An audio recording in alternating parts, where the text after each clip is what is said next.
कल्पू क्या क्या कर रही है? माँ मैं कैसी लग रही हूँ? बहुत प्यारी लग रही है, बिल्कुल प्रिंसेस जैसी। एक मिनट। माँ सच में मुझे लग रहा है मैं बहुत सिंपल लग रही हूँ। सिंपल? कल्पू तू मेरी बेटी है, देख जरा सामने, सिंपल कैसे लग सकती है तू? हाँ इस ब्राइडल गेटअप में बहुत प्यारी लग रही है। सच्ची? बस एक सेकेंड, मेरे बच्ची को किसी की नजर ना लगे। पापा कहाँ हैं? मुझे पापा से भी पूछना। बात संभल के कल्पू। राजन, ये बाहर का वरांडा है ना, उसका काम कल तक हो जाना चाहिए, ठीक है? और एक चीज, ये गेस्ट हाउस की जो पेंटिंग है वो भी एक बार चेक कर लेना, ठीक से हुई है या नहीं। लड़के वालों की तरफ से कोई कंप्लेंट नहीं आनी चाहिए। सर सब हो जाएगा अच्छे से, आप टेंशन मत लीजिए। डैडू ग्रेट, नाइस। बताओ मैं कैसी लग रही हूँ? हो लुक। माँ कह रही है मैं अच्छी लग रही हूँ, बट आई डाउट। अच्छा, माँ कह रही है अच्छी लग रही हो। मेरी बिटिया, माँ बिल्कुल सच कह रही है, एकदम चांद जैसी लग रही हो तुम। Thank you. सर बिल्कुल सही कह रहे हैं मैम। आप देखना, एंगेजमेंट पार्टी में आप सबका दिल जीतोगे। Wait a second. Rajan 1 minute आना। हाँ जी। हेलो। हाँ बोलिए। कुलदीप, बंगलों का डिस्प्यूट अभी तक सॉल्व नहीं हुआ है। यह आखिरी वार्निंग है तुम्हारे लिए। अगली बार सिर्फ फोन नहीं बजेगा, तुम्हारी मौत होगी। धमकी दे रहा तू मुझे? तेरी इन बातों से मैं नहीं डरता, समझा? जा, जो करना है कर ले। कुलदीप क्या है ये कॉल्स मजाक नहीं होती कुलदीप, मैंने पहले भी कहा है पुलिस कंप्लेन करते हैं। Relax Mithali, relax. मैंने सीआईडी को ऑलरेडी बता चुका हूं। I just need to get some fresh air, okay? मैं अपने मेडिटेशन रूम में जा रहा हूं।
Hi sir, I am Rajan, Kuldeep sir manager.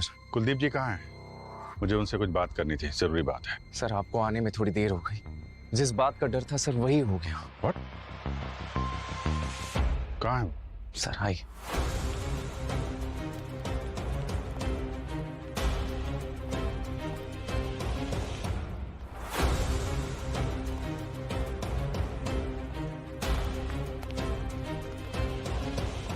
हटिए। एक्सक्यूज मी, एक मिनट।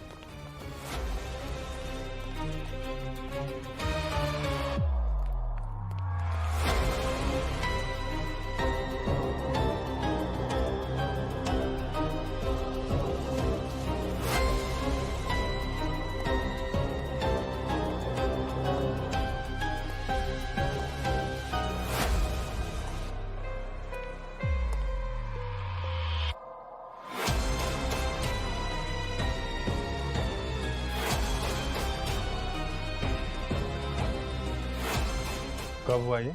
सर अभी कुछ घंटे पहले।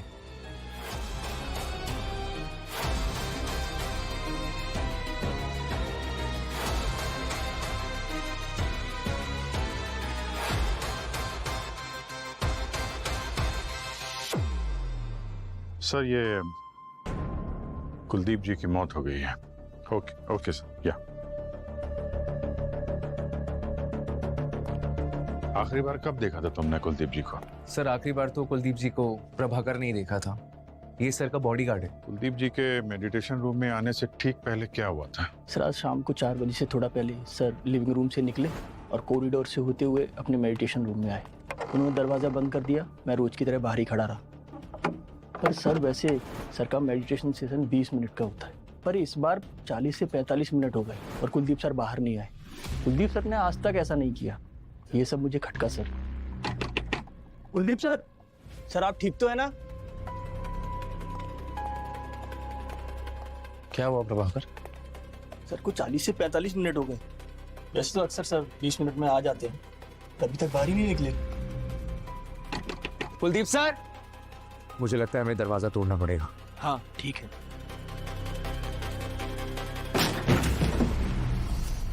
Kuldeep sir, Kuldeep sir, Kuldeep sir, Kuldeep sir,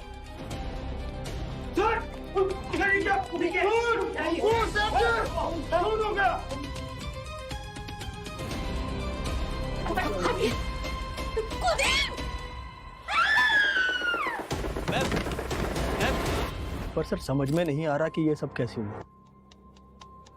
राजन, तुम कहाँ थे जब ये सब हुआ? सर मैं तो अपने स्टडी रूम में था। सर के नेक्स्ट डे का स्केड्यूल बना रहा था और जब सर काफी देर तक बाहर नहीं आए तो मेडिटेशन रूम के बाहर आया। ठीक है, आप लोग जरा बाहर जाइए।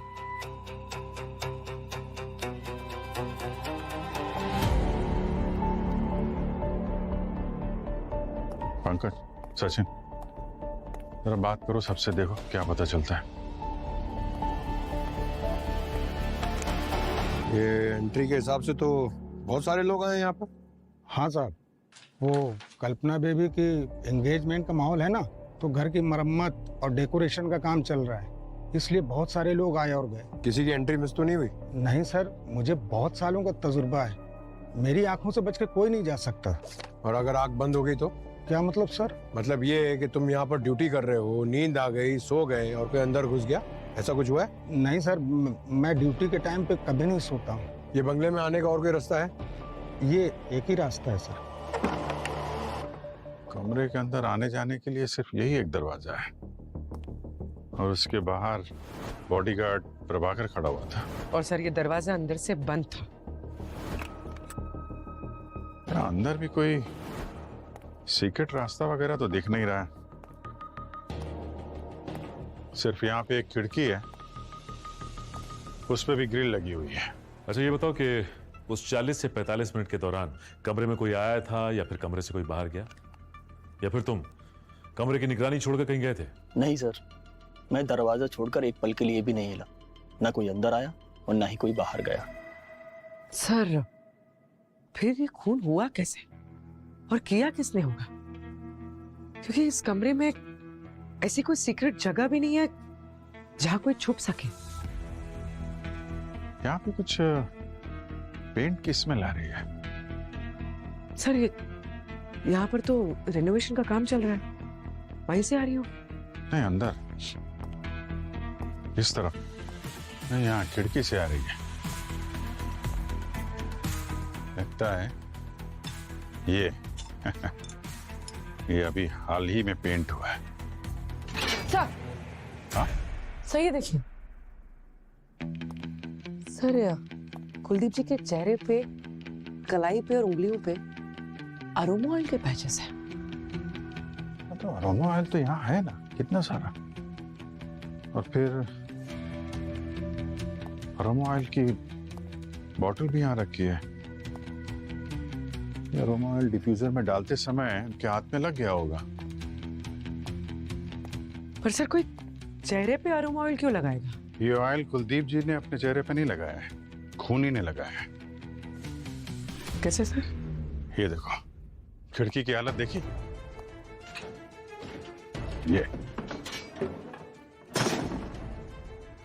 ये खूनी यहाँ इस खिड़की से अंदर आया, उसने कुलदीप जी को मेडिटेशन करते समय पीछे से वार किया होगा, उनके चेहरे पे हाथ लगाया होगा।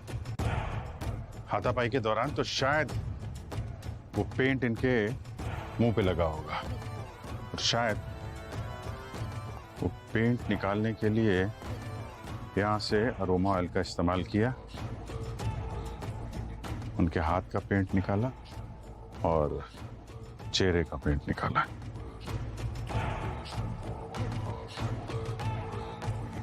और शायद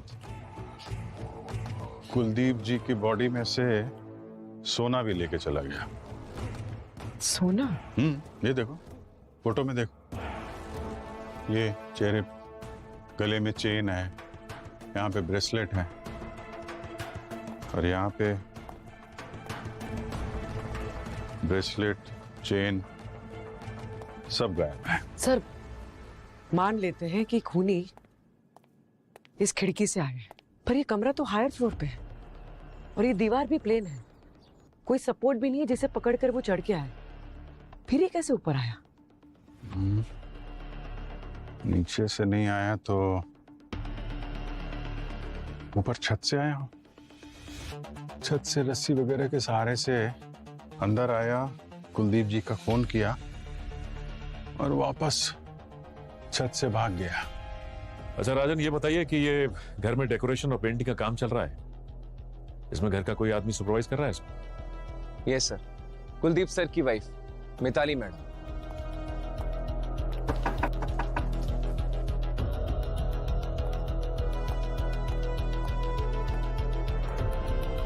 मैम, वो सीआईडी वाले कुछ बात करना चाहते हैं आपसे। अभी कैसी तबीयत है कल्पना की? अभी भी बेहोश है सर। इतना बड़ा सदमा बर्दाश्त नहीं कर पाएगी मेरी बच्ची। कुलदीप जी को धमकी भरे फोन आते थे, आपको इसके बारे में कोई आइडिया है? हाँ सर, मैं जानती हूँ कुलदीप को ये धमकी भरे कॉल कौन कर रहा था। कौन? हेमंत, कुलदीप का बिजनेस पार्टनर। हालांकि कुछ दिन पहले उनकी पार्टनरशिप खत्म हो गई थी। क्यों? कुछ बिजनेस डिस्प्यूट था। उसने कई बार कुलदीप को धमकी दी। मैंने कुलदीप को कहा भी कि इस बारे में पुलिस में कंप्लेन करते हैं, तो उन्होंने कभी भी मेरी बात को सीरियसली लिया ही नहीं। और अब देखिए ये सब हो गया।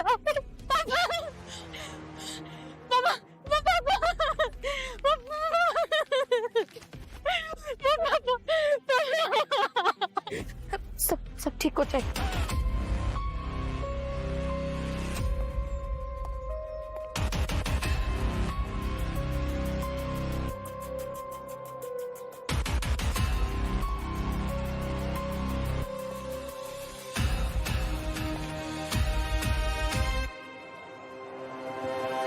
सर, टेरेस पे तो कहीं भी कोई रस्सी का निशान नहीं है, ना ही कोई टूटी रस्सी, ना किसी तरह का कोई हुक लगा हुआ है।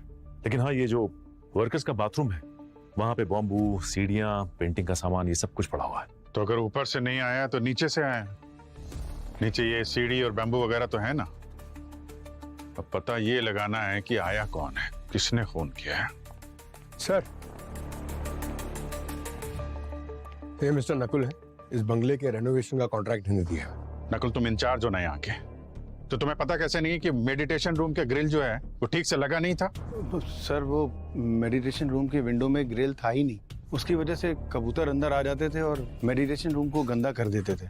कुलदीप सर बहुत परेशान थे, तो मिताली मैडम ने बोला कि उसमें ग्रिल लगा दो। अरे हाँ, लेकिन ग्रिल तो लगा ही नहीं ना ठीक से। नहीं सर, वो ग्रिल में सिर्फ वेल्डिंग बाकी थी, बाकी उसको फिक्स कर दिया था ताकि कबूतर अंदर ना आ सके।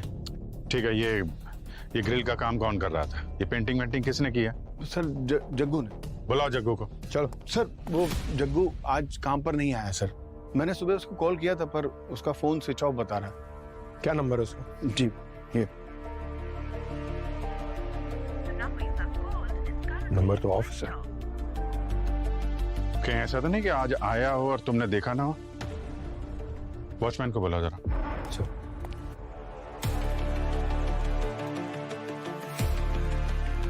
रजिस्टर में तो एंट्री नहीं है। वृंदा जी, क्या है ये सब? हाँ? नकुल ने तो बताया कि आज सुबह जग्गू यहाँ पर आया था। तुमने रजिस्टर में एंट्री क्यों नहीं की? सर, 1 मिनट, जब तक बोलने को ना कहा जाए ना, चुपचाप खड़े रहो। क्या हो रहा है यहाँ पे? हाँ?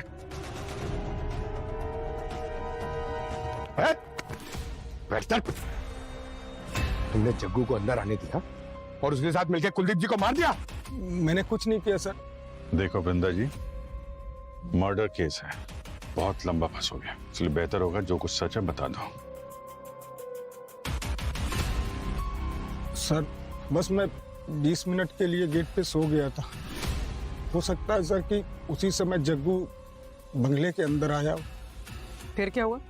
मैडम, फिर मेडिटेशन रूम का जब दरवाजा टूटा, उसकी आवाज से मेरी आंख खुली। तो हो सकता है सर, जब इसकी आंख लगी उसके बीच में ये जग्गू आया अंदर मेडिटेशन रूम में और खून करके निकल गया। नकुल जी, अपने एम्प्लॉयज की सब आइडेंटिफिकेशन वगैरह रखते हैं ना, आधार कार्ड वगैरह? हाँ सर, वो सारा डिटेल बिंद्रा जी के पास दे दिया था मैंने। पूर्वी ये आधार कार्ड लो जग्गू का बिंदा से और पता लगाओ, डिटेल्स निकालो उसकी। आधार कार्ड दो। सर चलिए। और पंकज, आज सुबह से बंगलों में जो जो लोग भी आए ना, सबकी लिस्ट बनाओ। फिंगरप्रिंट्स, आइडेंटिफिकेशन, सबकी डिटेल्स निकालो। बॉस, ये कुलदीप की स्किन का सैंपल है और इस पे मुझे पेंट के स्टेन मिले हैं। कुछ नया बता यार सारू के। इस पे मुझे स्टेरिक एसिड के ट्रेसेस भी मिले हैं। ये है नया। Stearic acid? और ये सर किस में इस्तेमाल होता है? पूर्वी वैसे तो ये स्टेरिक एसिड हर पेंट में थोड़ा बहुत होता है, लेकिन यहाँ पर बात कुछ अलग है। यहाँ पर विंडो के जो ग्रिल हैं और जहाँ कहीं भी ये रिनोवेशन के लिए पेंट हुआ है, वहाँ पर इस स्टेरिक एसिड के ट्रेसेस मुझे नहीं मिले। सॉरी सर, मैं कुछ समझा नहीं। मैं समझाता हूँ पंकज। दरअसल खूनी ने ये पेंट स्टेन हटाने के चक्कर में ये स्टेरिक एसिड इस कुलदीप की बॉडी पर छोड़ दिया। अरे सर, अभी तो आपने कहा कि वो एसिड ग्रिल या पेंट के सैंपल से मैच नहीं हुआ। ये भी हो सकता है कि ये स्टेरिक एसिड मर्डर वेपन से आया हो इसके शरीर में। अच्छा सालुंके साहब, ये पेंट के अलावा ये स्टेरिक एसिड और किस किस चीज में इस्तेमाल होता है? सचिन, पेंट के अलावा ये स्टेरिक एसिड दरअसल कॉस्मेटिक्स में और स्किन केयर की चीजों में इस्तेमाल होता है, जैसे साबुन, शैम्पू, इस तरीके की चीजें। तो फिर सालुंके कुलदीप ने भी इस्तेमाल किया होगा। कॉस्मेटिक्स, साबुन है, शैम्पू है और कुछ है। नहीं किया बॉस, मैंने अच्छी तरह से चेक किया, इनमें से किसी चीज का रेजिड्यू मुझे कुलदीप की बॉडी पर से नहीं मिला। तो इसका मतलब है कि सालुंके, तेरे कहने का मतलब है कि खूनी ने ये चीजें इस्तेमाल की होगी। मतलब जब कुलदीप के चेहरे पर से वो रंग हटा रहा था तो शायद उसके हाथ पर जो अरोमा ऑयल लगा था जिसमें स्टेरिक एसिड है, वो स्टेरिक एसिड कुलदीप के चेहरे पर रह गया। राइट। एक बात और बॉस, मुझे लगता है खूनी प्रोफेशनल नहीं है। क्या मतलब? मतलब ये कि इस पर जो वार हुआ है, इसके घाव ये बताते हैं कि ये एकदम प्रिसीशन के साथ नहीं किया गया, सटीक वार नहीं है।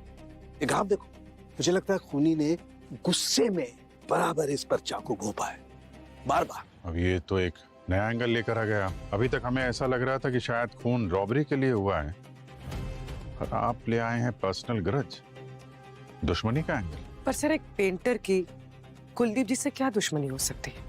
हो सकता है कि किसी ने पेंटर का इस्तेमाल किया हो खून करवाने के लिए, अपनी दुश्मनी निकालने के लिए। अभिजीत, इस केस में एक नाम मुझे खटक रहा है, वो है कुलदीप का एक्स बिजनेस पार्टनर जिसके साथ कुलदीप की दुश्मनी थी, हेमंत। मिस्टर हेमंत, कुलदीप जी के साथ आपका पुराना झगड़ा था लैंड डील और बंगलो की ओनरशिप को लेकर। आप सही कह रहे हैं। जब हमने बंगलो को खरीदा था तो हम दोनों पार्टनर्स थे और हम वहां बंगला तोड़कर बिल्डिंग बनाना चाहते थे और कुलदीप ने बंगलो पे कब्जा कर लिया, जबकि उस प्रॉपर्टी में 50% का मैं मालिक था। कोई प्रूफ है आपके पास? दिखाता हूं, ये देखिए। जो बिल्डिंग हम बनाना चाहते थे उसकी ये ब्लूप्रिंट है। ये जो है वो हम दोनों के बीच का एग्रीमेंट है और कुछ फोटोज भी हैं। फोटोज देखिए, आप भी देखिए। उन्होंने आपसे ये बंगला हड़प लिया इसलिए आप उन्हें बार बार धमकी दे रहे थे और फिर उनका खून कर दिया? अरे नहीं सर, मैं तो उसको बस ये जताना चाहता था कि ये जो प्रॉपर्टी है उसमें 50% का मालिक मैं भी हूँ। मैं बस उसे धमकाना चाहता था, मारना नहीं चाहता था। पर मर तो गए ना वो।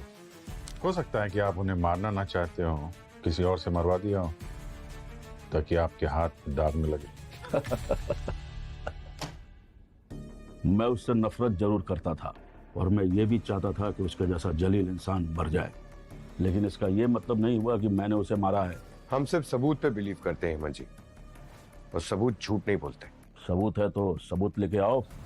अगर तुम दोनों को लगता है कि मैंने कुलदीप को मरवाया है, तो प्रूफ लेके आओ। प्रूफ मिलने में ज्यादा टाइम नहीं लगता है मंजी। एक बार जिससे खून करवाया है वो पकड़ा गया तो असली खूनी का चेहरा सामने आ ही जाएगा। हाँ, तो उसी समय आना। ठीक है, हम ये फोटोग्राफ, ब्लूप्रिंट्स वगैरह अपने साथ लेके जाएंगे।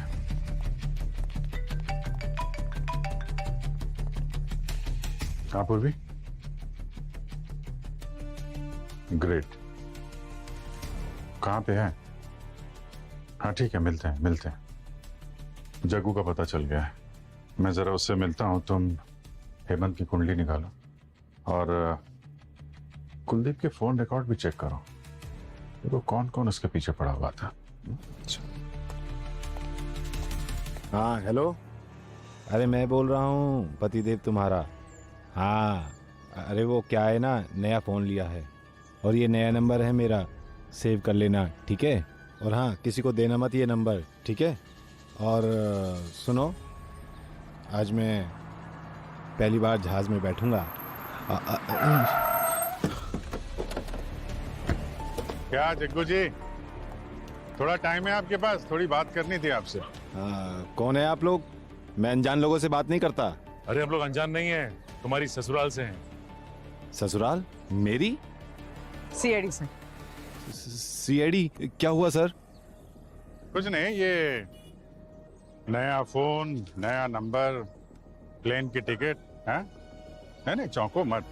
क्या ना, ये सब खरीदने के लिए फोटो आईडी लगती है और फोटो आईडी के लिए तुमने आधार कार्ड का इस्तेमाल किया, बस यही गलती हो गई। तुम्हारे आधार कार्ड पे नजर थी हमारी। चलो चलते हैं ससुराल। हाँ ससुराल? नहीं। अरे खड़े क्या हो क्या है यार, सब काम सीनियर करेगा क्या? भागो भागो। भागा बेचना।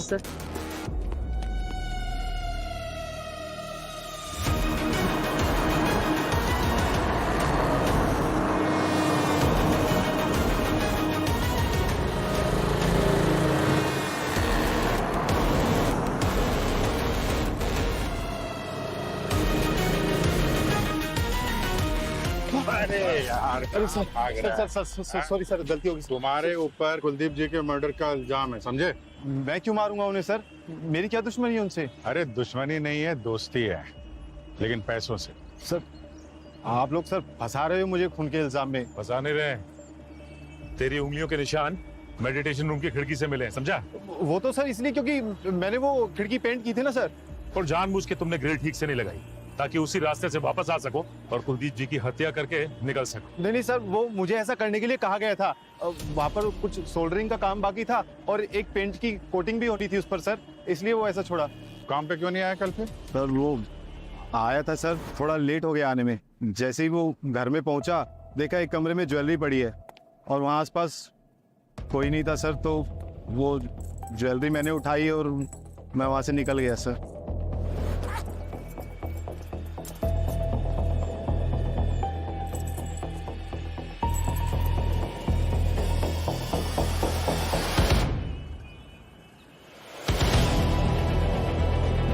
सर ये तो वही ज्वेलरी जो कुलदीप जी के यहाँ से चोरी हुई। क्या है ये सब? वही तो बोल रहा हूँ सर, चोरी की है, किसी का खून नहीं किया। मैं वहाँ कुलदीप जी के मरने के बाद पहुंचा था सर, माँ कसम। सर मैंने सीसीटीवी फुटेज चेक की है बंगलों के बाहर एक एटीएम से। ये जग्गू सही बोल रहा है सर, ये तो मर्डर के बाद बंगलों की तरफ जा रहा था। तो फिर इसका मतलब ये कि अभिजीत कि जग्गू खूनी हो ही नहीं सकता है। तो फिर अगर जग्गू खूनी नहीं है तो फिर खूनी है कौन? और सर ग्रिल पे भी हमें कोई फिंगरप्रिंट्स नहीं मिले। और प्रभाकर का भी यही कहना था कि उसने मेडिटेशन रूम में किसी को भी जाते हुए नहीं देखा। पर अगर कोई ग्रिल या विंडो के रास्ते नहीं घुसा है तो बंद कमरे के अंदर घुस के तो कुलदीप जी को मार के कौन निकल सकता है? वही तो सर। हाँ सर, मैंने कुलदीप जी के कॉल रिकॉर्ड्स चेक किए। उन्हें लास्ट कॉल 4:10 पे आया था सर, हेमंत के कॉल के बाद, जब वो मेडिटेशन रूम में थे। किसका कॉल आया था? मिताली का सर। ये मिताली क्यों फोन कर रही थी कुलदीप को, और वो भी मेडिटेशन के टाइम पर? सर हो सकता है मिताली ने कॉल किया हो मेडिटेशन रूम में आने के लिए और कुलदीप जी मना नहीं कर पाए, इसी बहाने वो कमरे के अंदर घुसी, उनका खून किया और निकल गई। और प्रभाकर ने कहा था कि वो तो रूम के बाहर ही खड़ा था ना, उसने किसी को अंदर जाते हुए या बाहर आते हुए नहीं देखा। पंकज, ऐसे खून किसी की मदद के बगैर नहीं होते। कोई तो साथी होता ही है। हो सकता है प्रभाकर और मिताली मिले हो। और तो और सर, ये कुलदीप की मौत के बाद ये बिजनेस और प्रॉपर्टी तो मिताली के नाम पे ही होने वाली है। अच्छा, तो ये बात है। तो फिर अभिजीत, बुलाओ इन दोनों को ब्यूरो में, पता तो चले ये प्रभाकर और मिताली कौन सी खिचड़ी पका रहे हैं। मम्मी, कहाँ जा रहे हो? बेटा मैं ऑफिस जा रही हूँ। ऑफिस क्यों? एक जरूरी काम आ गया है कल्पना। अगर पापा होते तो मैं नहीं जाती, पापा ही जाते। लेकिन अब पापा नहीं है तो किसी को तो काम संभालना होगा ना, इसलिए मुझे ऑफिस जाना पड़ेगा। जल्दी आना माँ प्लीज। हाँ, लो राजन भी आ गया। तुम घर पर राजन के साथ बैठकर बातें करो, मैं जल्दी आऊंगी।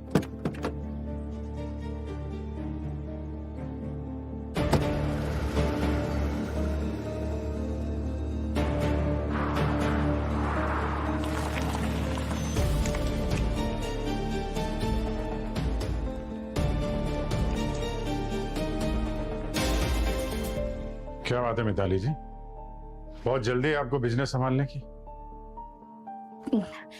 हाँ सर, वो मेरे पति कुलदीप, उनसे बिजनेस डील करने में कुछ गलतियां हुई थी। बस मैं उन्हें ही ठीक करने की कोशिश कर रही हूँ। ठीक करने आई थी या खत्म करने आई थी आप? ये क्या कह रही हैं आप? नहीं, पति के मरते ही उसके दुश्मन से दोस्ती करने चली आई आप। दोस्ती नहीं सर, ये यहाँ बिजनेस डील करने आई थी। आपसे बाद में बात करेंगे मिस्टर हेमंत। अभी जरा मिताली जी से पूछताछ करनी है। आप जरा ब्यूरो चलने का कष्ट करेंगे? आइए आइए आइए। जी चलिए।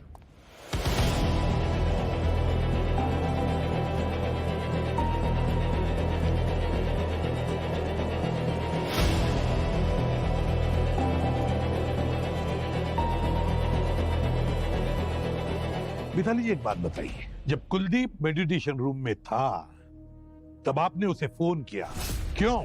और ये बात हमसे छुपाई क्यों? क्योंकि उस कॉल का इस केस से कोई लेना देना नहीं था। लेना देना है या नहीं वो हम डिसाइड करेंगे मिताली जी। हम तो कहते हैं कि आपने प्रभाकर के साथ मिलकर कुलदीप को मारा। ऐसा क्यों किया प्रभाकर तुमने? अपने ही बॉस का खून कर दिया? नहीं, झूठ मत बोलना, तुम्हारे फिंगरप्रिंट्स मिले हमें बॉडी के ऊपर। सर मैंने नहीं मारा सर को, और मैं उन्हें क्यों मारूंगा?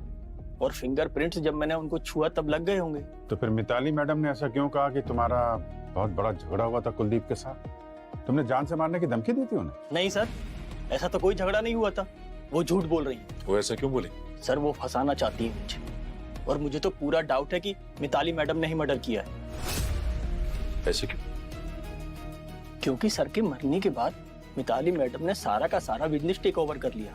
सर मुझे ना पक्का डाउट है कि पैसों के लिए मिताली मैडम जी ने ही सर को मारा होगा। मैंने कुलदीप को कॉल किया था क्योंकि मैं कुलदीप को याद दिला रही थी कि हमारे समधी आने वाले हैं जिन्हें लेने के लिए हमें एयरपोर्ट जाना है। वाह रे वाह, और एक नई कहानी। तो जब कुलदीप का खून हुआ उस वक्त आप कहाँ थी?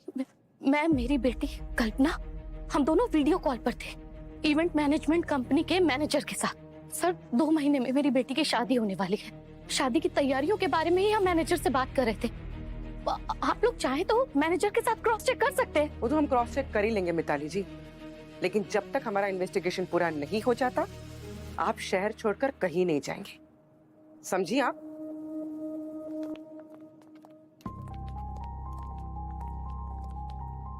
सर, सर वो लोशन बॉटल जो मिताली ने यूज की थी उस पे स्टेरिक एसिड के ट्रेस नहीं मिले जो हमें बॉडी पे मिले थे। क्या?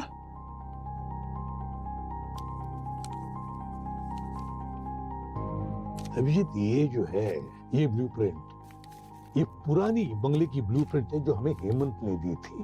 अब इस ब्लूप्रिंट में देखो, बंगला और मेडिटेशन रूम अटैच थे, कनेक्टेड थे। लेकिन अब ये देखो, ये अब कनेक्शन गया और यहाँ ये वॉल बन गई। तो कहीं ऐसा तो नहीं इस दीवार के साथ किसी ने छेड़खानी की हो?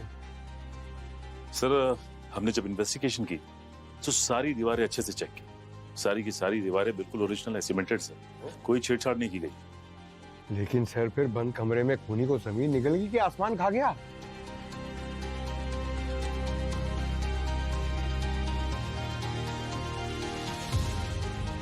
क्या ऐसा हो सकता है कि इस बंद कमरे में कोई आया ही नहीं और ना कोई गया है? मतलब सर? मतलब पूर्वी, ये भी हो सकता है कि खूनी पहले से ही इस बंद कमरे में मौजूद था और फिर खून करने के बाद उस बंद कमरे से गया नहीं, वहीं पर रहा उस बंद कमरे में। सर थोड़ा डिटेल में बताइए ना प्लीज सर। पंकज, ये है बंगलों के उस कमरे की पुरानी फोटोग्राफ जब बंगला सेल पर था।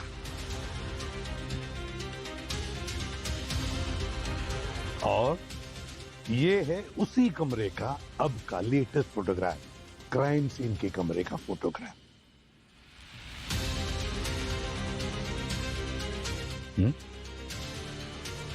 ध्यान से देखो पंकज, इन दोनों फोटोग्राफ में कोई एक चीज है जो मिसिंग है।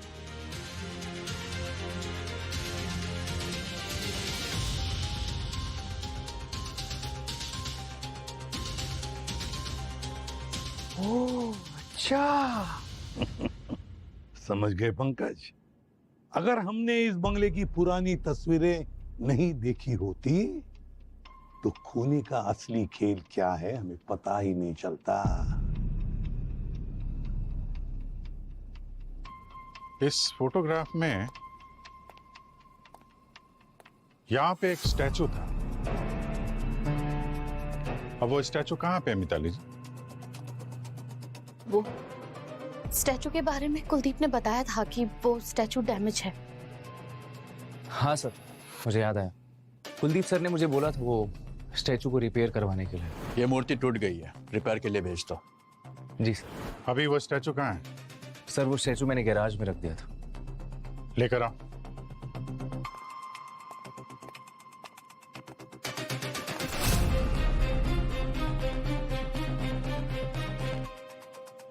प्रभाकर। जी सर। कुलदीप जी के मरने के बाद जब तुम लोग दरवाजा तोड़ के अंदर आए तो ये स्टैचू यहाँ पे था? कुलदीप सर को देख के मैं तो शॉक हो गया था सर। मेरा ध्यान गया ही नहीं कि स्टैचू था या नहीं था। स्टैचू यहाँ पे था भी और नहीं भी। क्या मतलब सर? मतलब ये कि खूनी यहाँ पे स्टैचू बन के खड़ा हुआ था। उसने अपने आप को स्टैचू के पेंट से कलर किया और कपड़ा ओढ़ के खड़ा हो गया और फिर कुलदीप जी के आने का वेट करता रहा। और जब यहाँ पे कुलदीप जी मेडिटेशन में डूबे हुए थे तो अचानक उनके पीछे से आया, उनका खून किया और फिर वापस स्टैचू बन के खड़ा हो गया। और जब घर वाले, स्टाफ वाले और वर्कर्स यहाँ पे आए तो उसने अपने चेहरे से कपड़ा हटाया और सबके बीच में घुल मिल गया और निकल गया। फिर वो वर्कर्स के बाथरूम में गया, अपना पेंट साफ किया और फिर काम पे लग गया जैसे कुछ हुआ ही ना हो। इस कपड़े पे भी वही ब्रॉन्ज कलर के मार्क्स हैं जैसे कि स्टैचू पे। और यही कलर किलर के चाकू पे भी था। इसी कलर में होता है स्टेरिक एसिड। स्टेरिक एसिड मिलता है कॉस्मेटिक पेंट में और यही स्टेरिक एसिड कुलदीप जी की बॉडी पे भी था। मतलब खूनी की हाइट और स्टैचू की हाइट सेम होनी चाहिए।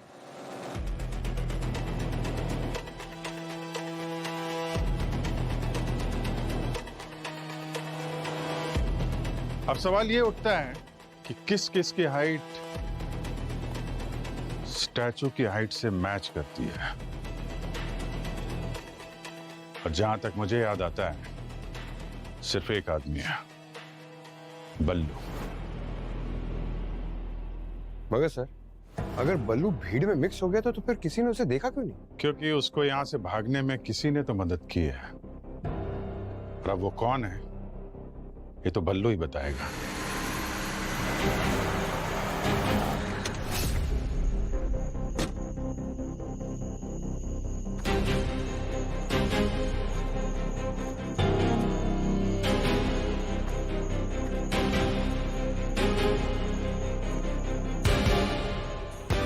भाई अच्छा सब रेडी है ना? बल्लू ये तुम्हारे काम का लास्ट इंस्टॉलमेंट। अच्छा एक बात ध्यान रखना, सीआईडी को पता चल चुका है कि कुलदीप सर के मर्डर के पीछे तुम्हारा हाथ है, तो जितना जल्दी हो सके ना इस शहर से 9 घेराव लो। ठीक है, चलो चलता हूँ।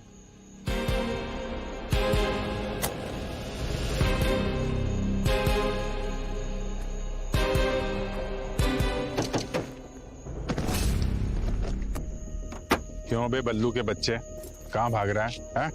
जब तुझे मालूम है आज नहीं तो कल पकड़ा ही जाएगा तो क्यों परेशान कर रहा है? सर मैंने कुछ नहीं किया सर। तूने क्या किया है क्या नहीं सब मालूम है हमें। कहाँ भाग रहा था? है? इतने सारे पैसे किसने दिए तुझे? आप लोग मुझ तक पहुंचे कैसे? ये टेम्पो का पीछा करते हुए, समझा? ये तेरे दोस्त का टेम्पो है ना, वो पेंट वाला जिसने तुझे पेंट दिया था, है?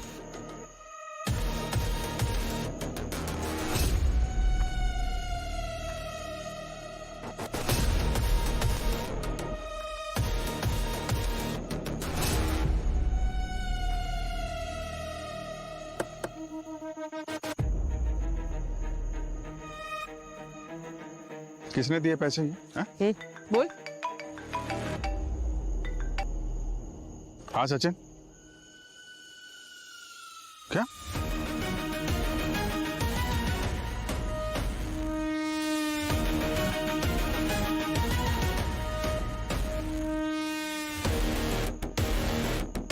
हाँ पंकज।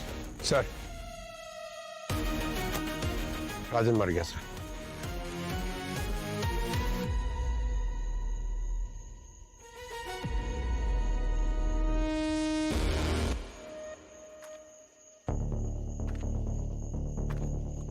क्यों बल्लू, पहले तूने कुलजीत जी को मारा, उसके बाद राजन का खून किया। सर मैंने राजन को नहीं मारा, मैं ही मिला था लेकिन पैसे लेके निकल गया सर। मैं कुलदीप को मैंने मारा सर, वो भी राजन के कहने पे।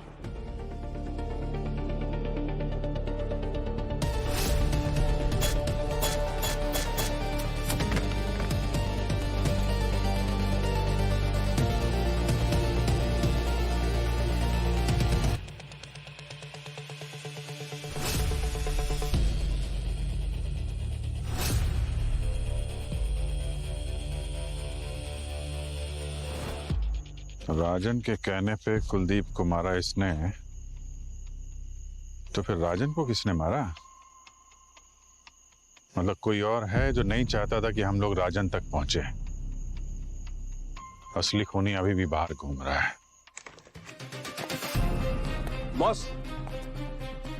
बॉस टेस्ट रिपोर्ट से पता चला है कि राजन की मौत जहर से ही हुई है। एक रेजिन बेस्ड कंपाउंड मिला है जो कि लिप बाम में मिक्स किया गया था। क्या तो मतलब जिसने भी ये खून किया है शायद वो जानता होगा कि राजन लिप बाम इस्तेमाल करता था। सर राजन का लैपटॉप मिला है, पासवर्ड प्रोटेक्टेड है, वो क्रैक कर रहे हैं, पर उसके लैपटॉप बैग में एक गिफ्ट बॉक्स मिला है, इसमें एक डायमंड पेंडेंट है। बिल मिला है, राजन ने ही खरीदा है। पर इंटरेस्टिंग बात यह है कि ये डायमंड पेंडेंट का जो इनिशियल है वो है एम।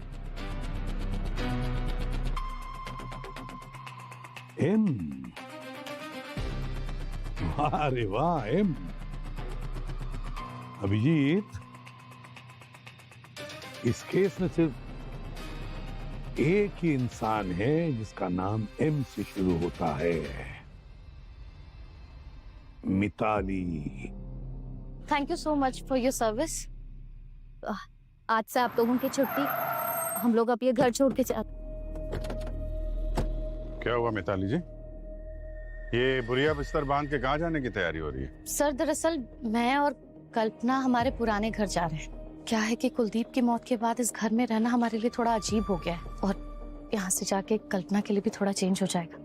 वैसे पुराने घर आप दोनों में से कोई एक ही जाएगा और दूसरा जाएगा जेल। जेल? राजन के खून के जुर्म में। क्या राजन का भी खून हो गया? और जिस कार में हमें राजन की बॉडी मिली थी उस कार में हमें एक पेंडेंट मिला है और हमें शक है कि ये पेंडेंट उसी का है जिसने राजन का खून किया है और उसके साथ उसका अफेयर चल रहा था। और ये पेंडेंट में जो इनिशियल है वो है एम। तो खूनी कोई ऐसा आदमी है जिसका नाम एम से शुरू होता है। अरे सर हजारों नाम होते हैं एम से। आपको आपको ऐसा क्यों लगता है कि एम से सिर्फ मिताली होता है? क्या बेबुनियाद इल्जाम लगा रहे हैं आप मेरे ऊपर? मेरा और राजन का अफेयर? नहीं, ऐसा हमने कहा नहीं। हम तो ऐसा शक था हमें। फिर हमें राजन का लैपटॉप मिला, हमने उसको क्रैक किया तो उस लैपटॉप ने सारे राज से पर्दा हटा दिया। उसने अपनी सारी फीलिंग्स अपने लैपटॉप में लिखी हुई थी। बहुत सारे लव लेटर्स भी थे जो उसने मेल नहीं किए। और सारे लेटर्स पर एक ही नाम लिखा था जिसका इनिशियल एम से शुरू होता था। मेरी बात सुनिए आप लोग। देखिए सर, आप लोगों को कोई गलतफहमी हुई? नहीं, कोई गलतफहमी नहीं हुई है मिताली जी। प्यार तो वो करता था किसी एम नाम के ही लड़की से। क्यों कल्पना जी? मुझे कैसे पता होगा सर? अरे नहीं, अभी पूरी बात तो सुन लीजिए आप। मैं ये कह रहा हूं कि क्यों कल्पना जी उर्फ मिट्टी। घर में आप इसको इसी नाम से बुलाती है ना, मिट्टी, एम।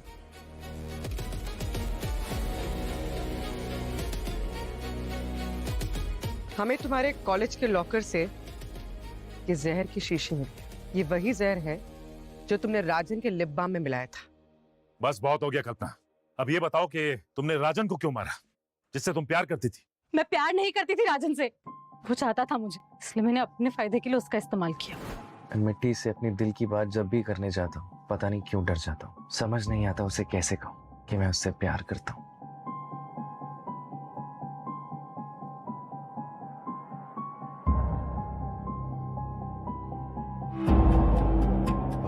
मैम मैम वो क्या है ये? कुछ नहीं है मैम, मिसअंडरस्टैंडिंग है मैम। वो ऐसे ही मैं कुछ टाइप कर रहा था, मतलब। राजन, मुझे बहुत पहले से पता है कि तुम मुझसे प्यार करते हो। और एक बात बताऊं, मैं भी तुमसे बहुत प्यार करती हूँ। क्या? सच में? और तुमसे शादी करना चाहती हूँ।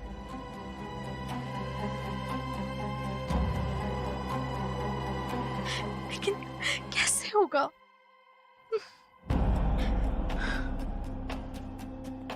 क्या हुआ? लेकिन तुम रो क्यों रही हो? पापा हमारी शादी के लिए कभी नहीं मानेंगे। वो मेरी शादी अपने पसंद के लड़के से करवाना चाहते हैं। और पता है, मेरी शादी उनके लिए सिर्फ एक बिजनेस डील है। अरे तुम फालतू में टेंशन ले रही हो। मैं हूं ना, मैं जाऊंगा कुलदीप सर के पास तुम्हारा हाथ मांगने। हे राजन, तुम नहीं समझ रहे। पापा हमारे रिश्ते के लिए कभी नहीं मानेंगे। और अगर वो नहीं माने ना, तो मैं मर जाऊंगी। तू क्या करे? एक रास्ता है। क्या? पापा को मरना होगा। क्या? तभी हम साथ रह पाएंगे। नहीं, ये रास्ता बिल्कुल बेकार है, बेतुका है। तुम रह सकते हो ना मेरे बिना? मैं नहीं रह सकती हूँ। ऐसा कुछ नहीं है। तुम्हें समझ क्यों नहीं आता? मैं मर जाऊंगी तुम्हारे बिना और मैं किसी और से शादी नहीं करूंगी। पर ठीक है, मैं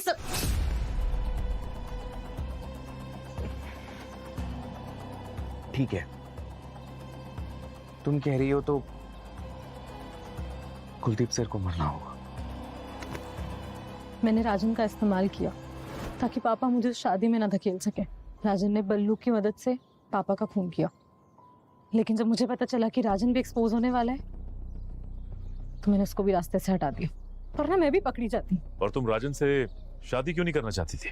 मैं किसी से शादी नहीं करना चाहती थी। पापा का बेटा बनना चाहती थी। उनका बिजनेस, उनके एम्पायर को बढ़ाना चाहती थी। लेकिन पापा, उनकी सोच बहुत छोटी थी। लड़की है, पढ़ाई करके शादी करेगी, कि बस इस सोच को बदलना चाहती थी मैं। और मैंने बहुत कोशिश करी, लेकिन पापा के लिए तो जैसे मैं सिर्फ एक बिजनेस डील थी, है ना माँ? सर, हम लड़कियों की अपनी कोई लाइफ नहीं होती क्या? अपना वजूद, अपना से कुछ नहीं होता। सारी जिंदगी बस मर्दों की सुनते रहो। ऐसा कर, वैसा कर, ऐसा मत कर, वैसा मत कर। हर वक्त मेरी भी अपनी लाइफ है। लाइफ को अपने तरीके से जीना चाहती थी। चाहती थी कि जो मैं करना चाहती हूँ मुझे करने को मिले।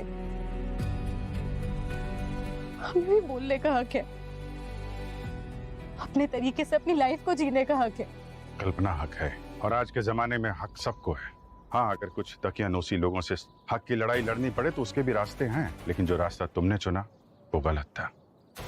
तुम्हारे इस फैसले ने तुम्हारी पूरी जिंदगी बर्बाद कर दी। अब बाकी की बची हुई जिंदगी जेल की सलाखों के पीछे काटनी पड़ेगी तुम्हें।